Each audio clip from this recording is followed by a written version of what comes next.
L-irwol tal-Istitut Malti għall-Fotografija Professjonali l-MIPP huwa essenzjali bħala l-mutur ewlieni fis-settur tal-fotografija. Kliem is-Segretarju Parlamentari għaż-Żgħażagħ u l-Isport Clyde Pooley waqt il-ftuħ uffiċjali tas-sezzjoni żgħażagħ tal-MIPP il-ġimgħa filgħaxija waqt il-wirja annwali tal-MIPP fil-Lukanda Kavallieri f'San Ġiljan. Is-Segretarju Parlamentari Pooley qal li llum l-arti u l-fotografija qed titqies mhux biss bħala parti mill-proċess ta' żvilupp personali u soċjali iżda wkoll parti mill-ekonomija kreattiva.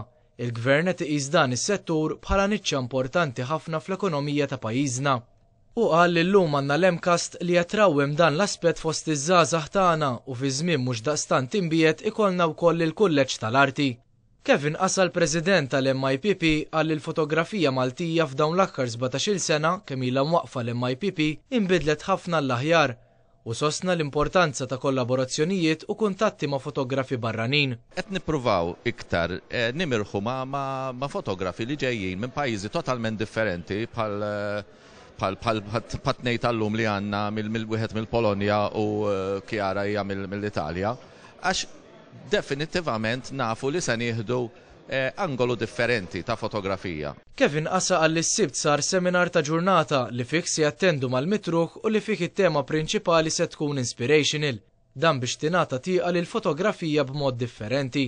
Dan l-istazzjon tkellem ma' Witold Flak, fotografu Pollak dwar l-istil tal-fotografija tiegħu u qal li t-tip ta' teknika li juża dik analog. Photography about people, portraits, emotions, moments, people from different countries.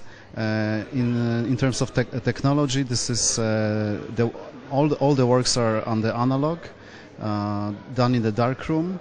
Chiara Fersini qalet li fil-fotografija tesprimi l-istorja tagħha.